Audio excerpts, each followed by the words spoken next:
try as we might, but we cannot keep former National Under 23 coach and now former Mount Pleasant football coach Donovan Duke out of the news.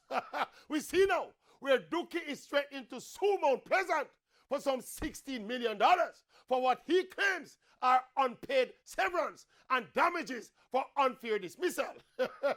This after Duke was fired in the second year of a 3-year contract. So technically, depending on the fine print of the contract, if Mount Pleasant never had a clause to fire Duke for non-performance, he could be in for a big payday based on his $400,000 a month pay package.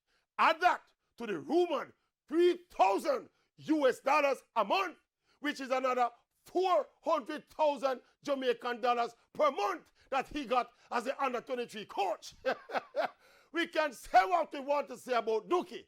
This man has put some value on his services as a local football coach, grossing nearly $1 million Jamaican dollars a month for a coach who never win a national title yet.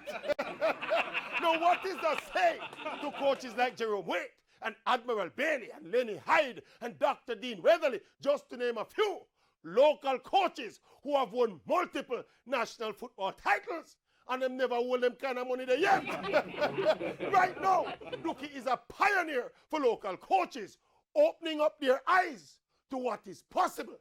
So you hear me? All local coaches who put some respect on Donovan Duke's name. Yes, yes, yes. Who say after the man, Duke, Duke, Duke. Say after the man, Duke, Duke, Duke.